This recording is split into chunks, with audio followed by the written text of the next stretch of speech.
Hello and welcome to the AppleInsider Podcast. This is your host, Wes Hilliard speaking. Our sponsors this week are Masterclass, Nordstellar, and Bartender.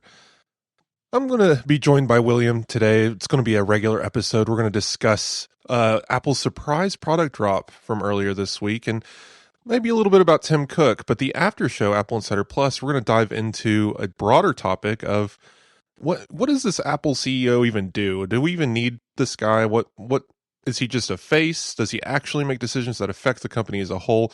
Obviously, yes, to an extent, but maybe not as much as we think. So we're going to be talking about Apple CEO and the history behind that and how other companies kind of look like with that component. William, how are you today? Well, I'm good, but the way you just said that about CEOs and things, I'm suddenly brought in mind of the Peter principle. If you don't happen to know that, we must discuss it in the after show. Business thing. It's going to be funny. It'll be great.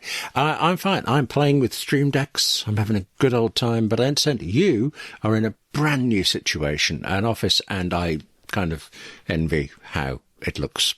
Yeah, I'm happy that last week's audio did not sound terrible. It was obviously different. There's probably a few moments where the blanket rubbed against the microphone or something. There was audible fuzz static, like a room noise, and I'm not sure where that came from. So I will have to investigate. If that's here this week, it's probably because, again, this is a new office, a new space that we're going to have to account for. Maybe we'll use like a noise dampener in the editing or something. Who knows? But yeah, my voice sounded good. Today I'm not under a blanket. There's furniture in the office now, but if there is any sign of an echo, it's because there's nothing on the walls yet. But I did an audio test. This audio sounded fine. So if anything comes through after the edit, I apologize. We're going to have a fully good studio very soon. So bear with us one more week as we get everything set up. You mean until you get your Pokemon posters and things up on the wall? So that's what's coming next. There will be a few Pokemon in this room. I was kidding, and there you go. I've got a couple of script posters and things on mine, but how our walls represent us. There you go. There's probably an academic paper in that somewhere. So one thing I am not using right now is the AirPods Max 2. I'm still wearing the original because they haven't released yet. They announced them, I believe, Monday as we record. Maybe Tuesday. And yeah, $550, same starting price, same colors as the USB-C generation, I believe. Except this time we get all of the magic of the H2 chip, finally. Why did it take them 2 additional years to get here? Nobody knows. Right, because I was just so silly since, I work on Apple Insider, but I was doing something else when the news dropped, and my first thought was, obviously, I'm not doing that, somebody else is. But also, Wes is going to have so much to say about this because you've been a fan and a hater of the AirPods Max pretty much from the start. And it's like how the two opposing opinions, you really like it and you'd never recommend anybody buy them. Has that now all changed? Has Apple fixed everything with this? The price is egregious, but it's always going to be. But I will say my investment in December 2020 for a $550 set of headphones has paid off. If you round it out, it's about $100 a year, William. I got my money's worth. I spent about £80 on a pair of Sony headphones about 5 years ago, and about 1 year ago I had to replace them because they just totally fell apart. But is there any wear and damage on yours? I babied these pretty good, but I also use them. Ever since the AirPods Pro 2 and then 3 with the H2 chip and the improved audio, I use them less for music and more for podcasting. And I tried a little bit with Apple Vision Pro. It's not that they were too heavy. It just didn't make any sense. The AirPods, the H2 to H2 connection was too good to pass up. But now we get to have that with the AirPods Max 2. So I'm very excited to put on my Apple Vision Pro, put on a set of AirPods Max 2, have, 8 pounds of things on my head for a full neck brace. Yeah. But yeah, maybe I'll get one of those things like it rests your chin against your chest kind of thing, like just like holding your head up in the air. I thought that was just being fat, but okay. So does this mean you're going to do it? You're going to buy AirPods Max 2, the sequel? They're on my radar. Obviously, I just bought a house. We closed on the 9th. and I was more interested in having a new couch, and I got my wife a new pots and pan set and stuff like that. So there's a few other purchases that need to shake out. It's definitely in my near future, and $550 is increasingly affordable if you do like an interest-free payment plan. Apple Card offers those, so I'll look into it. It's probably not a day one purchase, but it's on my radar. Okay. Apple Card, that thing we still don't have here in the UK 7 years later. Well, you will. It specs-wise, we're still seeing about 20 hours. My battery life on these have noticeably decreased. I mean, they are, I don't know, pushing 5 years plus now. So I can get through a recording of the show and have about 60% battery left, which is not 20 hours of ANC listening. That's like 2 hours. So yeah, the battery is aging. That is the biggest flaw with any product with a battery, and I'm not sure that they're replaceable. So these are going to become a very nice desk ornament after I buy the new ones, because selling them would be useless, because whoever buys them would have 2 hours of battery life, and then eventually it will just expire. If they had one of those battery calculator things like the iPad and iPhone does, I bet you it's under 80% easy.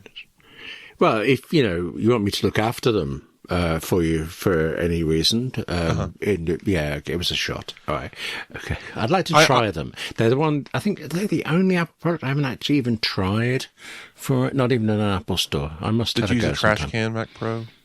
Oh no, good. Well, I did in an Apple store, so okay. So, well, it counts. It counts.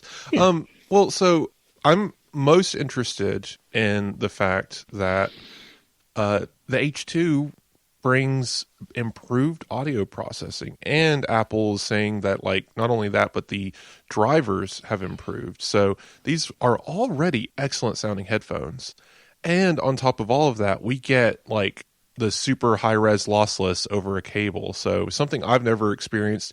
I'm not an audiophile, and I don't believe in a lot of that hibbity jibbity nonsense, but the actual headphones do sound really good already, and any improvement is going to probably be phenomenal. So I'm excited for it. You said over a cable there.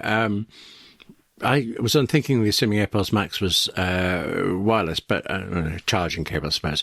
Can you plug them in and get proper audiophile level music? Yeah, so it comes with it says in order to do this, you have to use Apple's included cable. I'm assuming there's specific kinds of USB-C that you need. So Apple didn't specify, but this is a test we'll have to run. There's also Apple's expensive USB to audio jack cable, which I will be buying to use as part of my podcast setup to get my microphone feedback into my headphones as I do now. Yeah, I mean, it's so C to C, so you'll be able to plug this directly into your iPhone, iPad, Mac, and open Apple Music and get that rich, lossless experience. Yeah. Good. Yeah, nothing really to say here. Otherwise, I mean, it's like, it's all these new features. Yeah, it's all the features provided by the H2. So you can go down the list. Improved noise cancellation up to 1.5x. Improved transparency mode. Now we get adaptive transparency. Conversation awareness. There's also personalized volume and live translation. You can now just use the Siri phrase instead of the Hey phrase. So Bluetooth 5.3, which theoretically means better connectivity, even though there was never really an issue with it originally. Just good stuff all the way down. Very, very happy to have it here. And I'm sure it'll be another 6 years before we see another iteration. And most frustratingly, William, I will say, I can't give them 100% credit. We're going to get an H3 chip soon, and then I see. Right, and these are going to be on the H2 for the foreseeable future. Again, not that that's necessarily a bad thing. At least it's modernized now. But if it's another, and they're also $550, so I don't want to buy another one of these in 2 years. I almost wish they had waited another 6 months and did the H3, because the H3 is coming. Yeah. Yeah. So it's just years of saying, why aren't they doing it now? You're saying, well, they could have waited longer. They could have waited within the same calendar year and done H3. That's all I'm saying. Like, because H3, I am sure, is coming in this iteration. Maybe not. Maybe I'm wrong. But whatever magic the H3 is going to do is going to be unavailable to the most premium headset immediately within a year. Is now out of date technologically and is not going to get touched. Like, this is even worse than when we went 4 years with Lightning, because at least for the first 2 years or so, it had the same chip as everything else. But now it's automatically out of date the minute it releases, and that's a little sad to me. Well, thing really threw me there is, I think you said you no longer have to, will no longer have to say, hey. I can't remember how long it is since I used to say, hey. Well, actually, I mean at all, but hey, followed by the trigger word for it. So that really brought home to me how old those AirPod Max were. H1 chip. Yeah, ancient. What can you do? I'm pretty sure the H1 was the original AirPods, which is 2016, actually. Yeah. Goodness, I've had AirPods for 10 years. I hadn't realised. Well, ish, because it was like December, wasn't it? They just squeaked it out before the end of the year and in very low quantities, but I still happened to be lucky. Yes, I got one of them. So, goodness, 10 years. Wow, what have I done in that time? In the last couple weeks, we've had our hands on some of these new products. You might see on Apple Insider, the reviews are rolling out slowly. As we record, the MacBook Pro review went up, I believe. Yes, I was reading that. Yeah, pretty amazing. We're not going to get into it this week because we have plenty to talk about anyway. But needless to say, it's a MacBook Pro with better chips. It's faster. M5 Max is incredible. If there is an M5 Ultra, it's going to compete with the sun on how much power it can produce. So, pretty exciting stuff. But let's look at the lower end first, the iPhone 17e. Now, what did you think of this iPhone now that it's been out in the wild a little bit? Well, I don't know if I still haven't used one. I have been in Apple Store since it came out, and I know I won't get much more from just trying it, but I like to, the feel of it. Like, I came so close to ordering an iPhone Air until I went into the store and actually used it. So I will look, but on the specifications and the surface of it, it seems like a brilliant phone. Yeah, so I don't have one, but I convinced my mom to get one because it was inexpensive, and she got $200 for her iPhone 13. So it made the cheap phone cheaper, and she's very excited about all that. She was very confused that she didn't get charged for it. I believe it's because they wait until the trade-in is complete. So there's probably a hold on her credit card, yeah. Oh, right. Okay. So, first off, it's better than her iPhone 13. And that's what's so important about this conversation is if you have an iPhone 16e, you're probably not buying the iPhone 17e. If you have the iPhone 15, you're probably not buying the 17e. Because it's just, this is the every 2 year, every 3 year upgrade person phone. I would say if you're on the 15... well, no, because that has the dynamic island. So maybe the 14. If you're on the 14, you should definitely be jumping up to the 17e. 15 gets a little iffy, but it's a good phone. Good battery life. The first thing my mom noticed was, why does it have one camera instead of two? But she doesn't care because she didn't even know what the second camera is for, how to use it. It was all automatic in software, and it's still all automatic in software. It's just there's no 0.5 mode anymore. And that's fine. She doesn't need that. And the kinds of photos she takes, it works. And more importantly, it works with accessibility stuff. Like if she needs the magnifying setting, like that all works. It's still iOS. It still does everything the same. It restored from backup, and it was her same phone, and she just started using it. And I have not heard a single complaint since she got it. And that... Is that because she can't phone you on it to complain? She can't. Yeah, it's just lying on the counter dead because she didn't know how to use it. No, that's the Apple thing here that people forget a lot. Like I've helped people set up their Android upgrade or whatever, especially those who might get the government issued phones, or maybe they bought one for $200 in a prepaid Boost mobile plan at Walmart, and they're upgrading from an older version of that kind of phone, and it is chaos. It is just, there is, restore from backup, but you don't know the state of their backup and what kind of cloud they're using. Is it Samsung's cloud? Is it Google's cloud? Is it someone else's? Because there's 40 different options available on these phones. It just never feels easy. Even as much as Google has done, if you're purely in the Google ecosystem, it's the best way to go. But these people never are, because they just click whatever pops up and hits accept. So they've got photos in Galaxy Photo Library, but then they're using Spotify, and somehow they've accessed the file system through a third-party software service that charges a subscription. So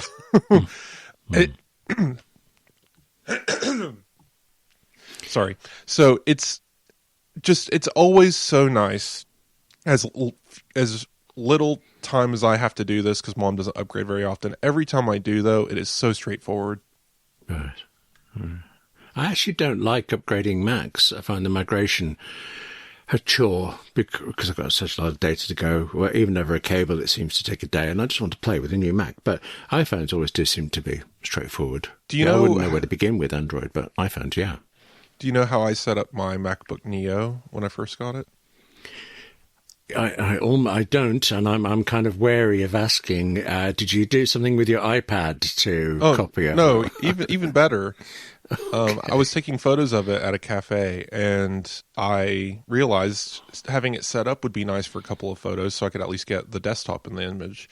So I set it up from nothing to nothing with no Wi-Fi. It didn't even have an Apple account. It just... I forced it all the way through. It's very hard to do. Apple really doesn't want you to do this. But you can pretty much skip every screen, including the Wi-Fi login, set a password, and you're done. Right. Okay. Yeah. It's honestly my favorite way to set up a Mac. Like you said, the migration assistant is awful. I don't use AppleScript or all these third-party apps and things. So like you might have tangled in depth through the system where a restore would save you hours of work. I'm not using any of that. So restoring from zero every time is fine for me, because I just install Screenshot X and call it a day, really. Okay. Sometimes there's a benefit to not being a heavy Mac user. I can see that, but okay. Yeah, I'll get drafts, and so I can write, and then there you go. I installed Resident Evil 4, and it took up 66 gigabytes of the 256 gigabytes. Right. Okay. So I knew you'd do a game. I knew that before any work stuff, a game would go on there, but I didn't imagine it'd be 66 gigabytes. Oh, okay. That's even worse, William. If you look at the PlayStation, like console games, I believe Call of Duty breached the 200 gigabyte size, and I don't really play Call of Duty anymore. I installed it, but I was noticing it getting pretty hefty. But I think it's because that it's an installer that has like every Call of Duty on it or something. It's stupid. But anyway, well, actually, sorry, just remind me. I can tell you, I've been talking with somebody strongly considering a MacBook Neo, and I think for him, his situation, what he does, it'd be great. But even for him, I was thinking the 256 gigabytes. I'd feel safer if he went to 512. But I think to put that in my mind is I had an incident this week with Final Cut Pro. It was left on my Mac while I was working on AppleInsider. I'd been doing a video edit that was reasonably complex for me, not for anybody else, but for me. I was very pleased with it. And Final Cut Pro's library just ballooned by itself. I eventually, it top-headed over a terabyte. I was left with 11 gigabytes of space on my Mac Studio. And when I slogged through Final Cut Pro, deleting all its temporary files and things, that 1 terabyte library shrank down to 30 gigabytes. Why Temporary Final files. Cut Pro did that? Well, it was just sitting there. It wasn't even rendering anything out. So that was what convinced me I need to buy external storage, although I picked a bad time. It was keeping your undo history. You probably have it set to infinite. So, well, quite possibly, but no. No, undo only works through each session. It doesn't last beyond that. Got it. Well, so, and maybe you can revert to original on some files. Anyway, possibly, but because that would duplicate a lot. Yeah, no. So we'll move on because there's really not much to say about iPhone 17e. MagSafe is great. I mean, it's a good phone. Go read the review. Mike helped with that. So, yeah, actually, I believe he wrote the whole. Yeah, Mike got the iPhone 17e review. It's a good phone. Really, if you know someone who is maybe they're on one of those budget food stamp phones or government issued phones or Walmart phones, and they're really looking for something like this, you can get the 17e on a new line activation, or maybe you go like I do. I use an MVNO, and you just buy the phone outright, but you get it through a payment plan, and those payments are nothing. They're $15-20 depending on what trade-in value you got. Maybe you have a down payment, but even just $100 makes a huge difference in the monthly cost. The iPhone is no longer the quote-unquote like rich person's phone, and the 17e is so accessible. I would just say it's an easy recommendation, because I hear a lot of people say, well, if you jump up to the iPhone 16 it's even better. It's like, yeah, but that's like a $800 phone. You're almost doubling the price. Anyway, it's a very good phone. It does everything you need it to do. The camera's fine, the display is good. Like it's one of those things, and I'll get to this in the MacBook Neo review. It's all the technology we were perfectly happy with just a couple of years ago. Yes. Right? It's not as if it's worse technology. This used to be the premium iPhone, right? The iPhone 17e would give the iPhone 8 a run for its money in almost every spec, and yet the iPhone 8, iPhone 10 were premium devices when they released. Right, iPhone 10 being the first $1,000 smartphone, and here we are seeing better specs in almost every regard in a $700 smartphone. This episode of the Apple Insider Podcast is brought to you by Masterclass, the absolute best technology people, writers, artists, FBI, profilers, comedians, and hostage negotiators telling you and me what we want to know, teaching us, giving us their time, hours of their time. You can describe Masterclass as online lessons in video and with downloadable further content, and that's exactly right, but it isn't remotely adequate. Masterclass is much more like you are having a personal conversation with these stars in their field. They are celebrities, and quite rightly so, but this isn't e-entertainment. It's hours of classes with spectacularly successful, spectacularly clever, and really, really good teachers. I think that you tend to sign up because you hear about there's this one class you want to take. So for me, for example, I wanted to learn from Jodie Foster. Where else are you going to get hours with someone as accomplished as her? But because Masterclass is one subscription, there is nothing to stop you sampling other classes. I'm a writer, so once I found that there were hours upon hours of classes from Shonda Rhimes, Aaron Sorkin, and just so many more. Well, that was my nights and lunchtime sorted out for months. And there's absolutely no reason to stick to your field. You can explore anything. So I've wandered off and learned from James Cameron about technology, from Amy Poehler, who I suppose ostensibly was talking about improvisation, but really what she was saying was about how to benefit from improv skills in real life. And then Masterclass really does have FBI profilers, and those classes are now in my head whenever I meet someone new. Look, you've gathered I'm a fan, but things I think you'll become one too. Right now, our listeners get an additional 15% off any annual membership at masterclass.com/AppleInsider15. That's 15% off masterclass.com/AppleInsider15. So masterclass.com/AppleInsider15. And thank you to Masterclass, both for supporting the Apple Insider Podcast and for the great time I've had learning from it. This episode is brought to you by Nordstella. Nordstella is from the makers of NordVPN, and it's made to help whole businesses of any size. It is an entire threat exposure management platform for companies, and that means it can detect cyber threats against your company, and that means it helps you take control before those escalate. So for C-level managers, right, it provides prioritization, faster detection, real-time visibility of risks, and it also strengthens a firm's compliance posture.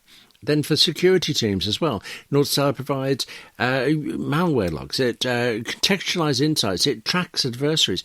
And the thing is, for your entire company and your customers, using Nordstellar means safeguarding against phishing, against identity abuse, or account takeovers.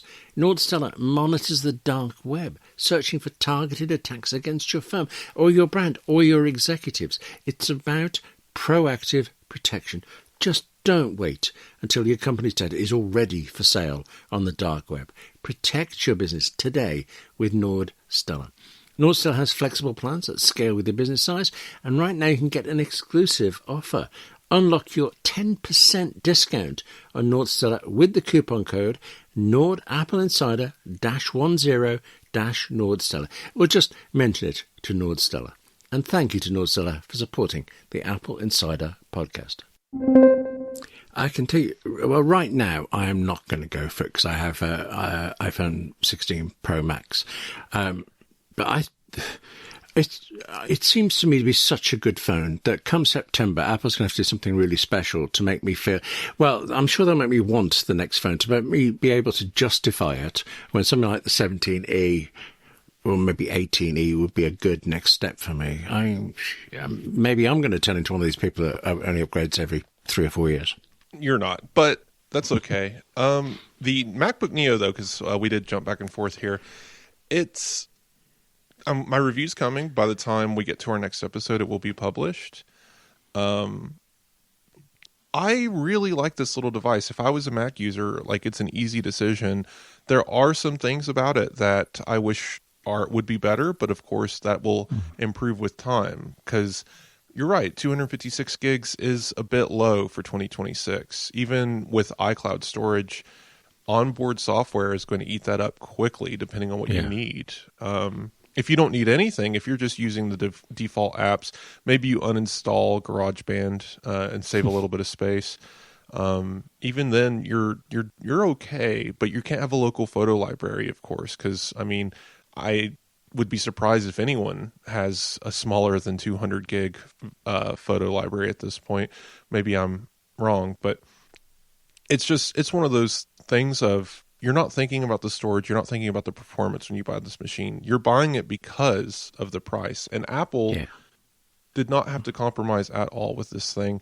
I will say it's good to have.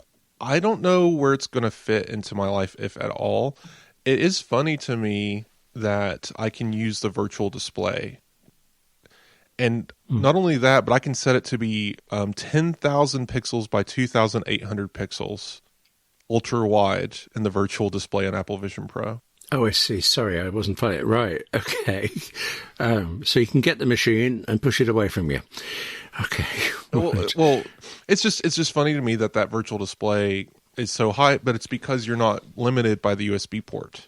Because all the USB 10,000 by 2,800. Wow. Yeah, 2880 is the That's great. Bottom. Yeah. So essentially 4K, just ultra wide. Right. So it's just really funny that it can drive that. Obviously, you're not going to run a game at that resolution, but you can have the screen be that big. And I opened apps until it filled the whole ultra wide view. I mean, again, nothing intensive, just browsers and notes, but like, it works. And I can't do that with iPad. I can connect an iPad to an ultra wide display and it takes up the whole display, and I can fill it with apps, but I can't do that in Apple Vision Pro.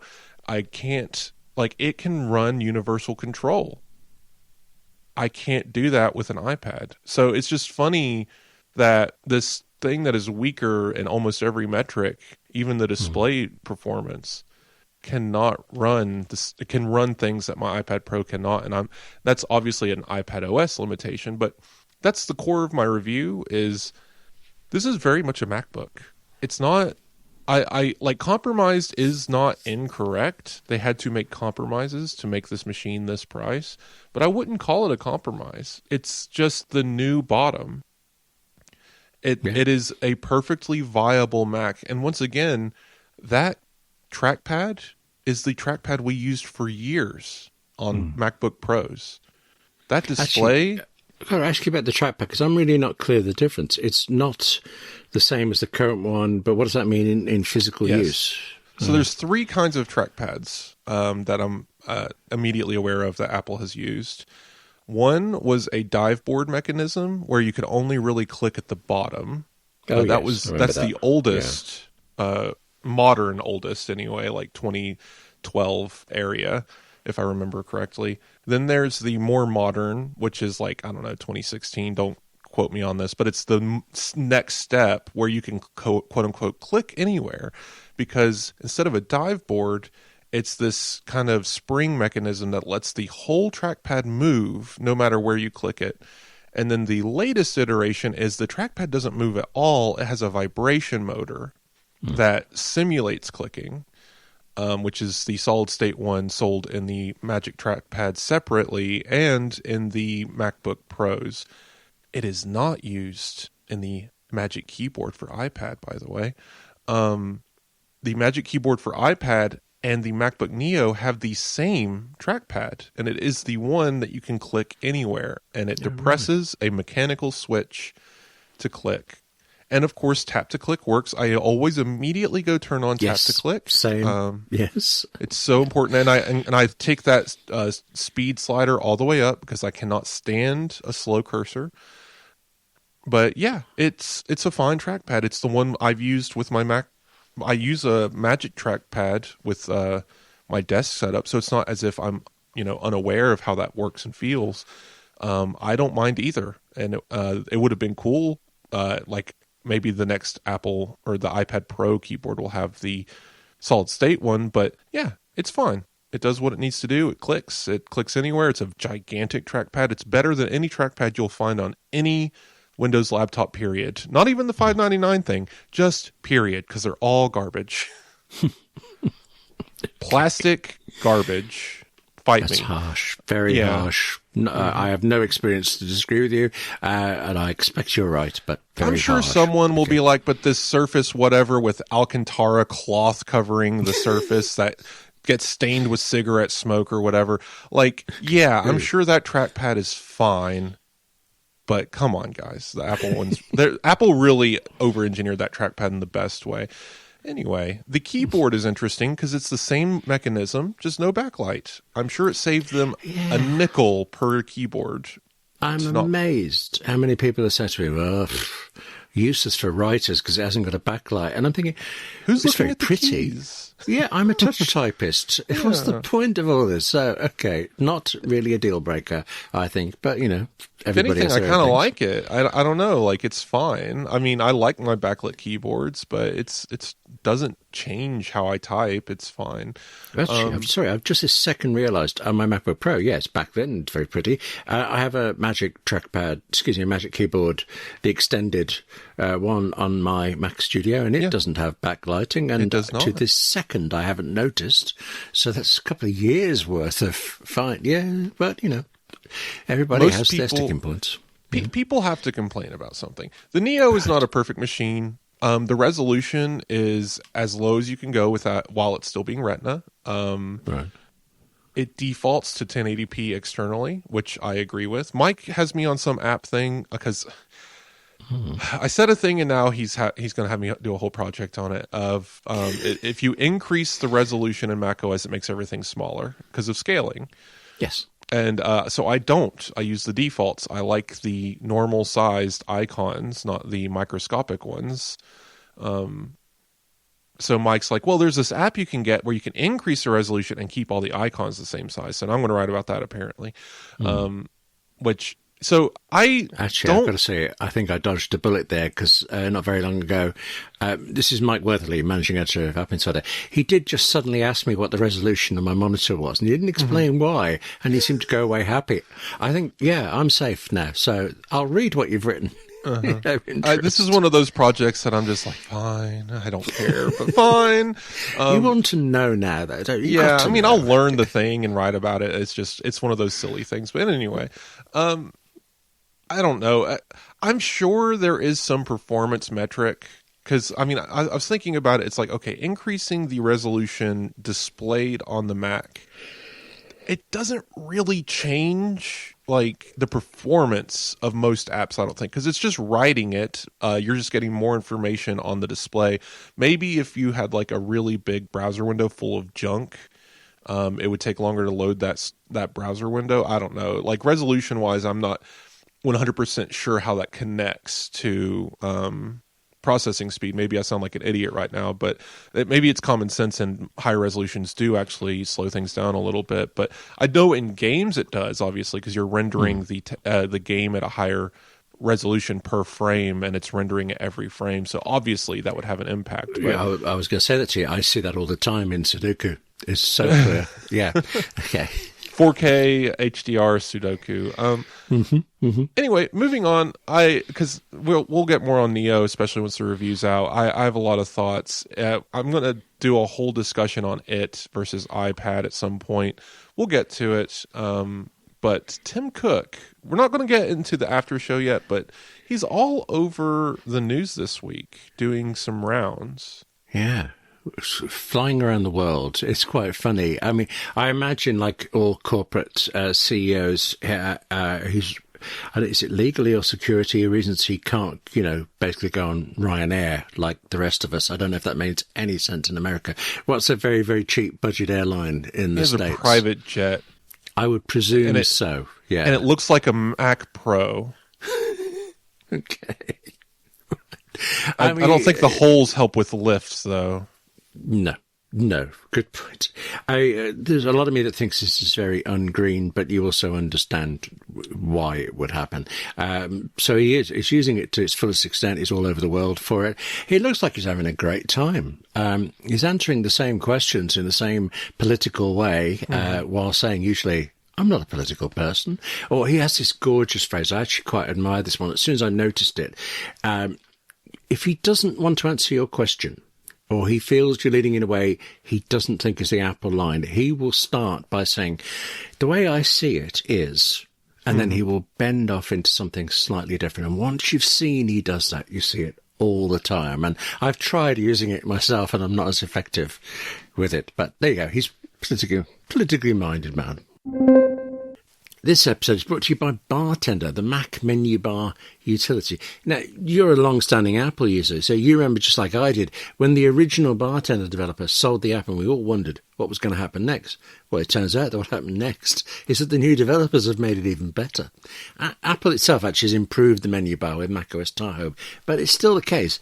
The menu bar icons they don't behave themselves. They'll load up on your screen in different order, so forget muscle memory. You're always having to look through the menu bar to find what you want, unless you have Bartender, which goes much further than Apple's new controls. You are in total control. You decide what goes where. You decide whether an app takes up space in your menu bar at all, whether it's there permanently because you need it, or whether it pops up only when it's useful. So I'm working on a book. At the moment, and every couple of weeks, I need to share pretty large documents to somebody over Dropbox. The rest of the time, I don't care about Dropbox, but just for those few minutes, I want to see that, yes, it's uploading. So that's what happens. Bartender shows me the Dropbox menu bar icon only when Dropbox is uploading, and the rest of the time, I can get to it if I want, but it isn't in my face. That's what Bartender has always done. That's one of the reasons it's been so good for so long. But one new thing solves... I didn't really appreciate it was a problem until there was a solution there. With a click, the new Bartender can show you just a straight list of all the menu bar icons you've got showing, and it is ridiculously useful. I realise now the number of times I've been thinking, well, which icon is which? And I've kind of hovered. Forget that, it's gone. Here it is. Here's what each one is. This is the one you want. Off you go. The new Bartender 6 lets you precisely set up your menu bar and stick to that, or have a live mode where it will rearrange the bar depending on what you're doing or depending on what you need. And there's now also a lot more customizability in how the whole thing looks. And one more example, just one more. Bartender 6 is adding widgets. They're available in beta now, but what they do is that you create your own menu bar items, add into that what you need, trigger Mac actions, all sorts of things, all from one place you've decided. On my 14-inch MacBook Pro, Bartender means my limited space is only taken up by what I actually need. But then flip side of that, on my 49-inch ultra-wide monitor, well, I mean, yes, I've room for dozens of menu bar items, but that's too many. That's so many you get lost, and Bartender just sorts that out there too. If your Mac's menu bar is getting crowded, check out Bartender at macbartender.com and use the discount code AppleInsider to support the channel and get 10% off Bartender 6. macbartender.com. And thank you to Bartender for supporting the Apple Insider Podcast. Yeah, he's very much the uncle at a party having a good time, like kind of like he's just in the background kind of like shaking his fist dancing kind of thing, just like you can tell he's having fun, but he doesn't really know how to do that in a normal aspect, because you always see him in the background of these things like almost cheering, and it's just like, all right, Tim, take it back a step. Actually, no, I've been watching some of the social media things. He's learnt to do a kind of victory V shape to the camera now. That's a new thing that comes up a lot. Yeah. Well, so it's fun. It's Apple's 50th. I guess this is what he meant by we're going to celebrate it by having Alicia Keys play at an Apple store in New York and a K-pop band play at a store in China, and sure, cool. He's doing interviews. He says that he can't imagine life without Apple, which people have been quick to note that that particular article was kind of a garbage article. Sorry, CNBC, because they kind of took what Tim said at face value and didn't really do any analysis. But I like what John Gruber did here and just kind of tore it apart. I didn't notice the John Gruber thing, but I can tell you, I pointed out, because I watched the interview, Tim Cook expressly said he did not say that he would ever be stepping back. But not only did he say it and we reported it, but he said it in the New York Times, and there's always a chance of misquote, but he said it on a podcast on the New York Times. So somewhere out there is his voice. I don't know why he chose to do it that way instead of the way I see it. I'm having a good time. But, it's what he could have done. Clearly, Tim doesn't want to retire. This is one of those tough things because, you jump back about 7 years and he's having an interview and they say, so when do you think, are you thinking about retirement? This young 50-something-year-old CEO of Apple. And he's just like, I don't know if you'll see me here in 10 years. And I think we're at year 7 or 8 or so since that interview. And here he is suddenly realizing, like, actually, I'm good. I'm fine. I don't need to go anywhere. But there's also other ways to read this. Shareholders, for example. He's telling everybody, I'm not going yet. Don't worry about it. I don't expect him to leave for ages, but, Well, so Warren Buffett just retired, and he's like 88 or something. Tim is 60-something, 5, I don't know. So the whole thing here is he could also just become chairman and still be part of Apple. So he can't imagine life without Apple. Well, he would still be part of Apple as chairman of the board. So what he said was nothing. He said nothing. We saw a lot of headlines saying Tim Cook says he's never leaving Apple. He's going to die at his desk, and that's not what he said. So let's just take a collective breath. We're going to have a Apple Insider Plus about CEOs. Did I write one of those headlines? Anyway, no. You did fine. I'm not talking about you. Again, CNBC specifically, the one who broke the news, really did a poor job because they took it at face value and ran with it of like Tim's never leaving or whatever, and it's just not. In their defense, though, this is on Good Morning America, and the very few minutes they had with him, they knocked out such a lot of questions, and you would want all of them to be pursued. So the story can be great, the headlines can be garbage. That is just a truism in journalism, but again, I'm not knocking them at all. Like, it's an easy thing to grab hold of because it is a good headline if it's what he said, but he didn't quite say that. Anyway, it's fun. 50th anniversary, Tim Cook's getting out there. Turnus, not really as much. We've been seeing him do a lot of press laps over the new product releases. So that's true. Yeah, but he hasn't been doing these interviews as much. But it'll be fun to see how this evolves. Do you think next week we'll get an Apple TV or maybe that iPad will finally launch? I hadn't thought about the iPad. I thought the Apple TV was waiting until the Home Hub, which was waiting until Siri. I think my problem with the Apple TV is I can't see what would be different.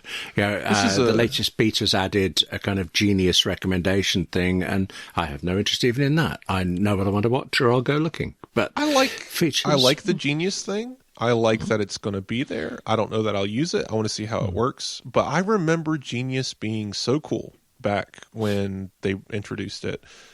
And I feel like this is an easy way to get Apple Intelligence on the Apple TV.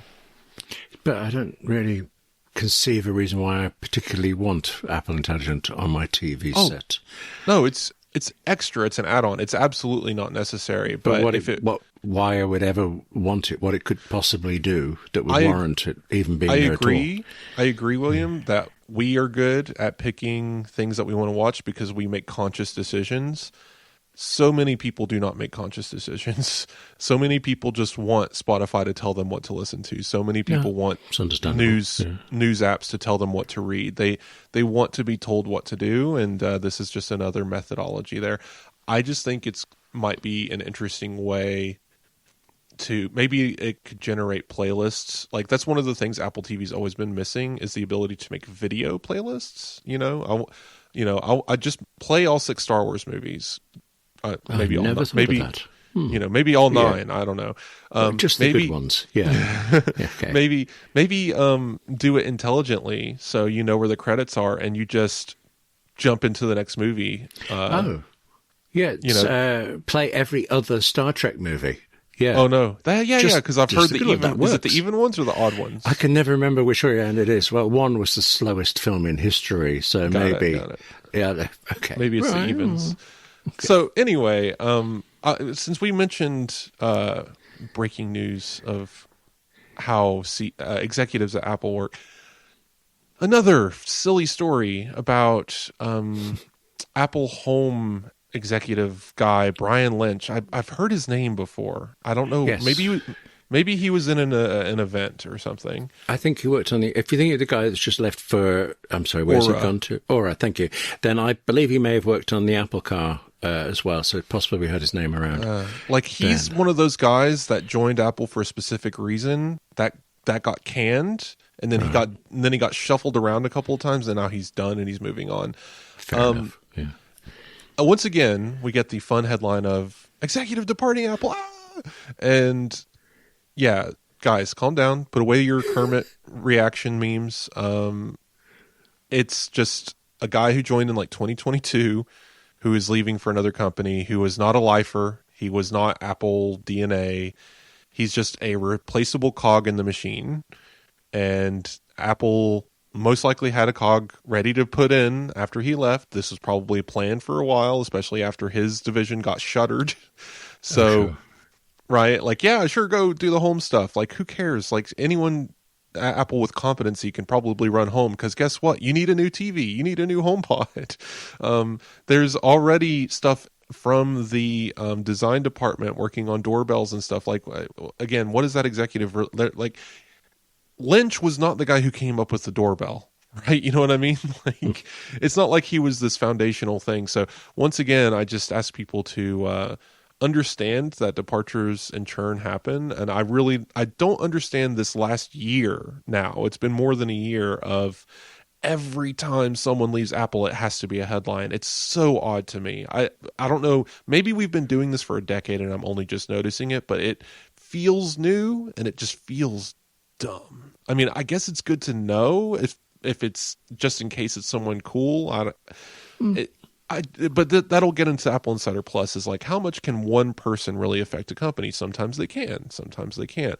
But it's just there's a story, I believe Sunday, about everyone Alan Dye took with him.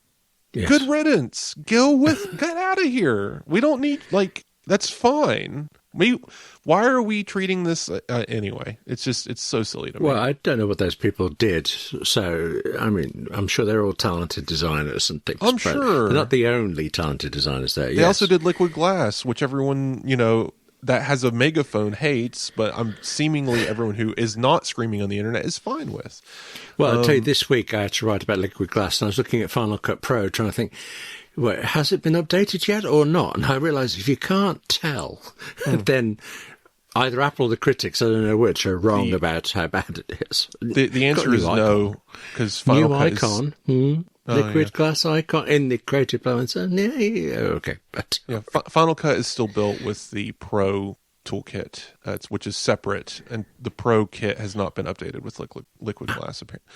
So, yeah, I don't know. It's fine. Some people, it's this disaster, and they're going to switch to Windows or something. Go fine. But anyway, Alan Dye, I agree with Gruber's assessment here of just saying that, like, he clearly was not an Apple lifer, and he was, if you're going to choose Meta over Apple, bye.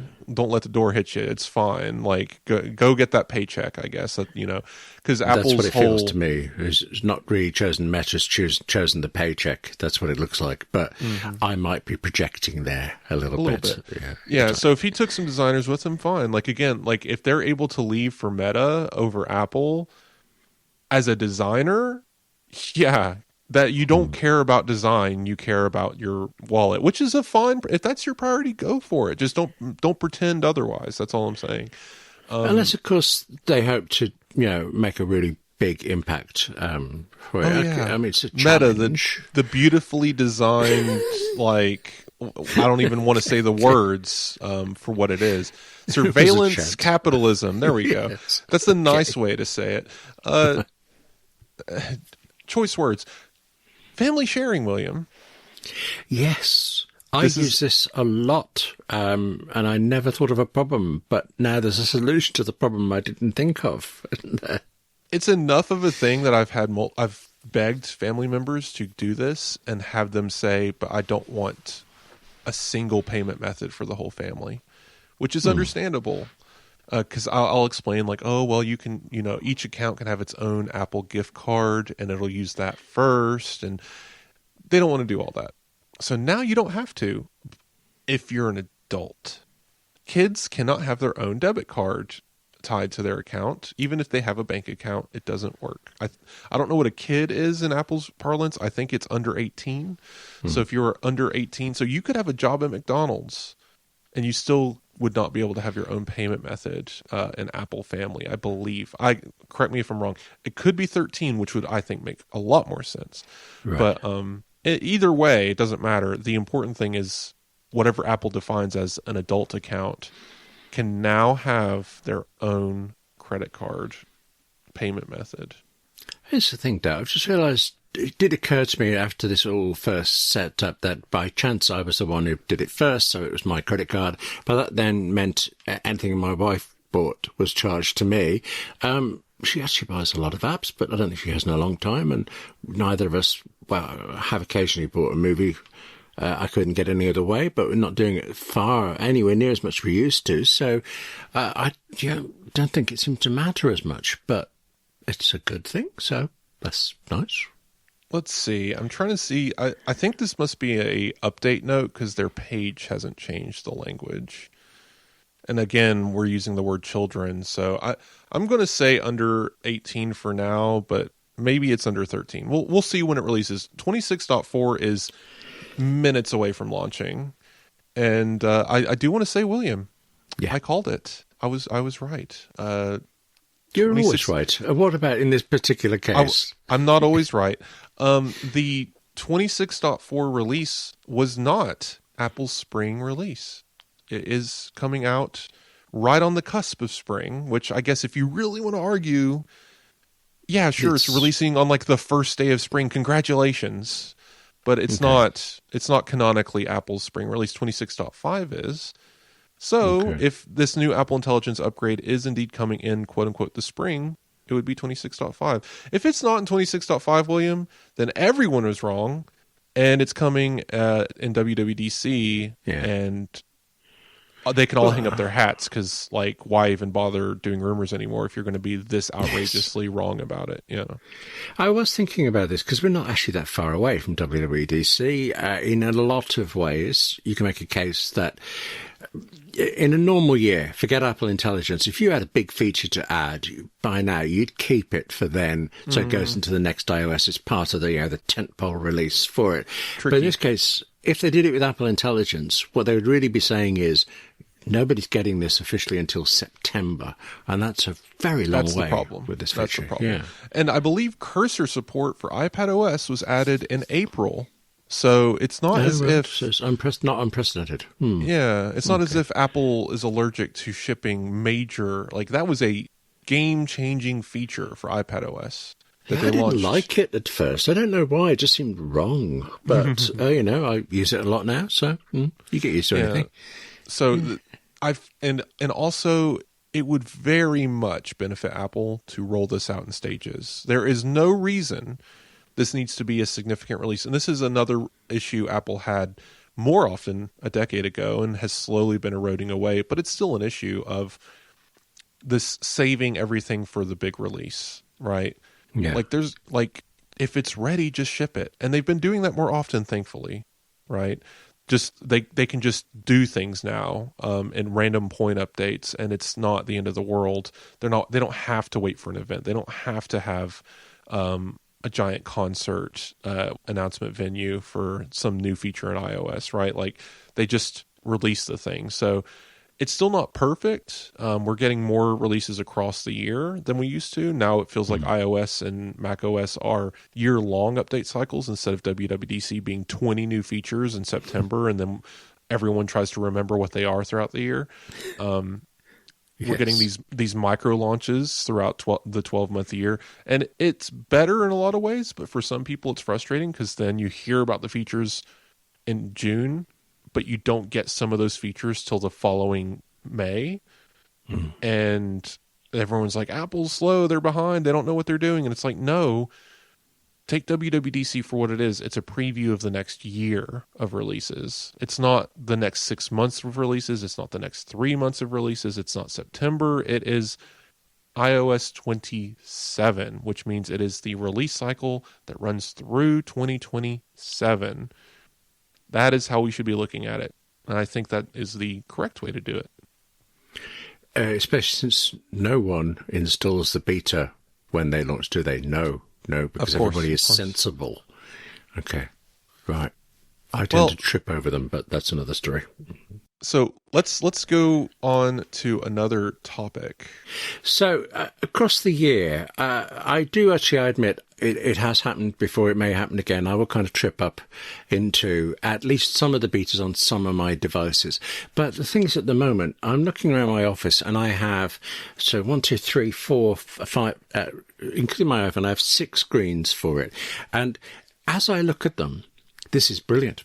It's great. I get everything done. But then the other day I was in this long conversation over Zoom or something, but it was Zoom audio only. And I sat back in my chair, leaned back, and so for the first time in the year, had looked at the state of the office behind me, and it's awful. It's terrible. I mean, something's beeping at me now. It doesn't agree with me. Something's agreeing a lot. You have a new office that you're filling out. I've been in this same room for 20 years, and I don't think I've cleaned it once. So basically, I'm going to ignore all betas, all releases, all everything until this is sorted out. Does that sound like a sensible plan? Do some dusting, maybe. Dusting, okay. I have dusted. I dust my keyboard. Come on. Okay. No, yeah, that's definitely sensible. I'm fully aware of the privilege that I have of having an office at all. Some employees might have a desk in a corner of a shared living room. Some might have a closet of a storage room, like a utility closet that they've turned into an office. I specifically, when I went house shopping, made sure to find a home that would be suitable for my home office needs, because I'm not going to stop doing this job. AppleInsider theoretically isn't going anywhere, so I'm going to be in this for the long haul, and I think having a home office environment is very necessary. Yes. And my wife agrees, and thankfully we also don't need I don't know what the parlance is these days, because we replaced master bedroom, primary bedroom. So, yeah, that's the word. Anyway, primary bedroom is the politically correct way of saying it.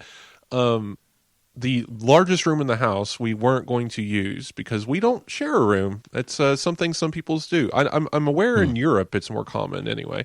We have different sleep schedules. It's just better for us to have separate rooms. Of course, you do late as well, don't you? That's crazy over there. Yeah, okay. Yeah, so she works a day shift. I work an evening shift. It just works out. Anyway, so we took the other 2 bedrooms.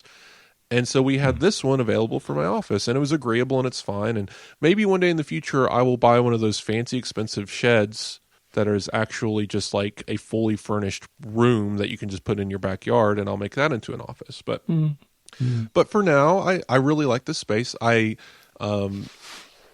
took the closet doors off, and I put a table in here and some padding. I'm going to ultimately pad out this entire closet to make sure no echoes escape. It's going to be a little podcasting station.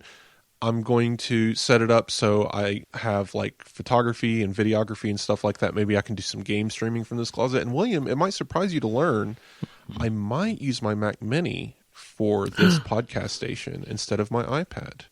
Good. Give it some life. Okay. Instead of it, because it is currently not plugged in, sitting on a corner of the room. So, why do you do this to me? But okay. Anyway, so I'm getting this together, and then I've noticed even with all of my previous desks for my other house, I've got some space. So I've got some growing into this space to do. My 3D printer jammed in transit, so I'm gonna have to take it apart. Ouch. That's gonna be fun. Right. Wait, can you 3D print a replacement part for a 3D printer? Only if the 3D printer is working.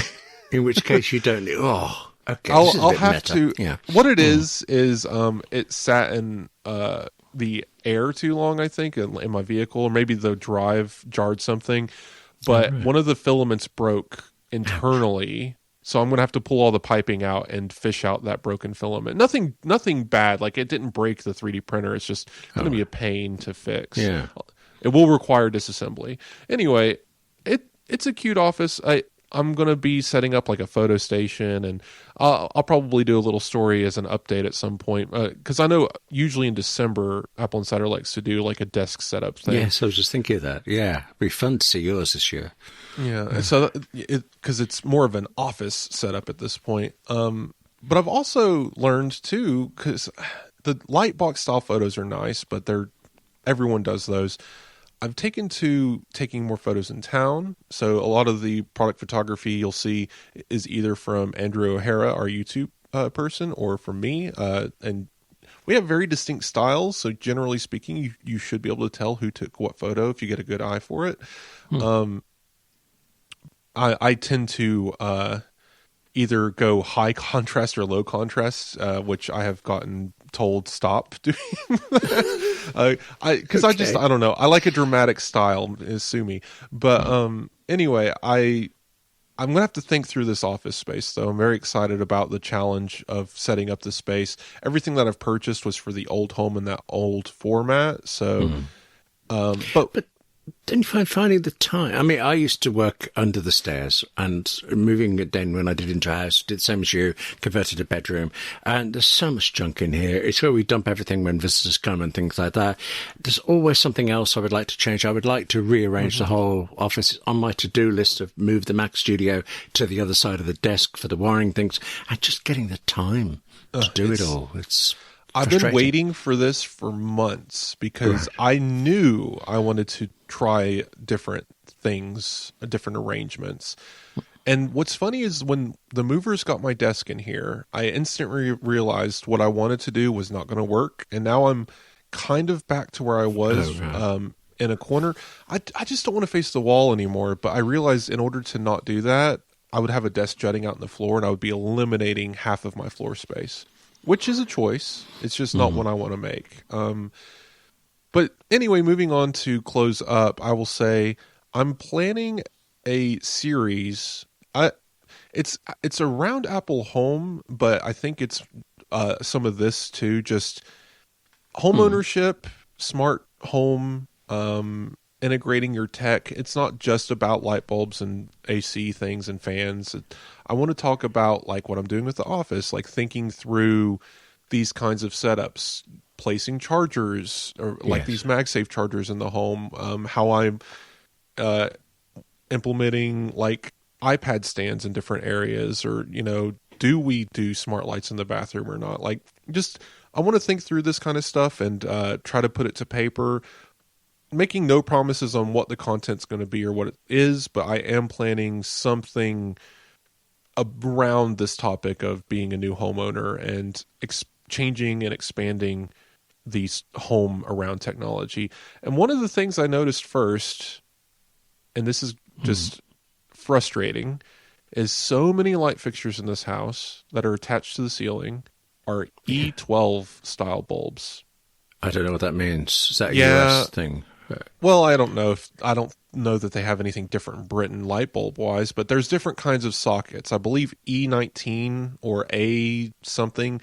I'm not E19, A19. Anyway, there's a bunch of different ratings for bulbs. They have different shaped sockets on the bottom.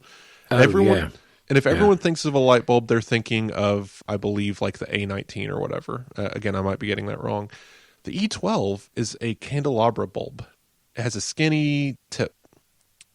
And there are not many smart home options for that. And many of them are ugly. So now I'm faced with, how do I do this? Am I going to rip out an entire ceiling fan just to get a different light fixture? So that, again, that's the kind of stuff I'm going to be thinking through for a while. Maybe some of this will be blog fodder, but Apple Insider is definitely going to be a place where I'm going to be exploring some of these ideas, because it's not often, and it's one of those things I haven't seen done very much in our field, because, you know, it's not every day that you buy a house, and it's not every day that someone in this space buys a house. So I think it's a unique opportunity to try and catalog some of the decision making and things that I'm going through. You did mention your blog there, but last time we spoke, that had kind of died down a bit because of the move. Are you back doing more of that now? Not yet. It's gone longer than I like, but the blog is not dead. It's on pause. I haven't done any posts in a week, and I understand that if you were following it, that's frustrating, but I really need every other moment that isn't work or sleep to be dedicated to unpacking or... Yes. We just found out that the cleanliness level of the old house is higher than we originally expected, so we're going to have to get in there and really clean. So it's just every free moment that I have right now is dedicated to something else, so I haven't had a chance, but no worries. The blog will return. If tomorrow, as I record, so Friday, I will try to get some kind of newsletter out, because I didn't do one last week. It just too much going on. It was the first newsletter I've missed in a year, I think. But I'm going to try and get back to it. It's going to happen. Ultimately, though, we turn in the keys on Monday, and theoretically, life will return to something of a normalized schedule by Tuesday, and I will be able to have a sigh of relief and get back to playing some video games and writing some blogs. So, slow and That's steady. Very exciting. Yeah. Very exciting. I got to say, you're saying the first one you missed in a year. I've been doing 58 Keys, YouTube series for writers, every week, every Wednesday, 7 p.m. UK time, without fail, for 6 years now. And someone was saying to me last night, you could take a break.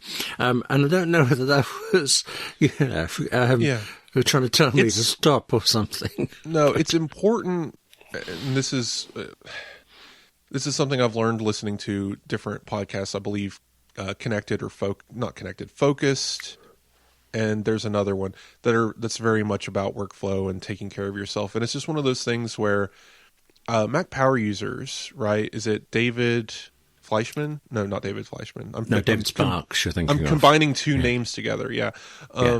Anyway, David Sparks. David Sparks, I don't believe, has missed an episode ever, and they're on like episode 500 and something, right? Wow. And which is great. Like, it's good commitment. But it's one of those things, like I've learned listening to Focused, streaks are artificial. It's okay to take a break. And again, moving is so important. It's something I'm not going to ever do again if I can help it. Unless I make $1 million and can afford a much nicer house, there's no reason for me to leave this house. Oh, sorry, I shouldn't make it sound like I was criticizing you missing one. I was fine. Broadcast mentality. You have an air date, you don't miss it. So that's why I just can't stop myself. I'm only pointing it out to say to listeners, it's okay to make room for your life. It's okay to take breaks. It's okay to get that sleep. The blog will be there tomorrow. So hopefully the people who were checking it out will continue to check it out. If you sign up for the newsletter, it's all free. I'm not making any money on this. I do take donations, but that's, separate. It's just, I'm only saying so to say, hey, it's there. The minute I publish again, I will hit the newsletter link just to make sure people are aware that I'm back. And yeah, it's okay to let that streak and that stuff go, because we're only human, and especially when it's a single person thing like that, like your 58 keys, you got to focus on what's important. And me saying, sorry, I can't go move boxes right now, I need to write a blog for an hour, is not really acceptable. And anyway, William, where can people find you on the internet? Well, 58 Keys on YouTube, and actually that plus your blog will be listed in the show description for it. But otherwise, William at AppleInsider.com is just waiting for a sponsor. I think I'm nearly caught up with hanging on that. So fill me up again with it. I love emails. What about you? Yeah, I've been getting some good emails as well. Really, again, I don't really feel like sharing those emails here works, because they're usually broader topics or questions. If it's a big enough topic, I bring it up in the show and try to answer it anyway. But more directly, if you want to get a hold of us and have your information read on the show, leave a review in Apple Podcasts. We haven't had one in a couple weeks. We also kind of forgot to plug it for a couple weeks. So if you haven't left a review, or if you'd like to update a review, feel free to do so. And if it's an Apple Podcast, we will see it. We will insert it in the show, and we will mention it here. So please share your comments, concerns, topic, anything, and feel free to share it and leave us a 1 to 5 star review, whatever you want. We don't care. We'll read it here. And we always enjoy the feedback that you provide. You can email me directly, Wes at AppleInsider.com. I'm happy to see those come in. As long as it doesn't go to junk accidentally, I'll reply. And always happy to hear from fans. The Blue Sky app is where I am most of the time. Hilly.tech, I believe is my URL there. You can also find me Hilly Tech on Mastodon. And just feel free to reach out and tell us about what you think of the show. Once again, I'd like to thank our sponsors, Masterclass, Nord Stellar, and Bartender. And I think that's our show. William, we're going to continue after the credits play. We're going to talk about Apple and its CEOs. Do they really even matter? Are we obsessing over a little too much? Or is it actually very important who that guy at the top is versus other executives as well? Well, we'll talk soon. See you guys next week.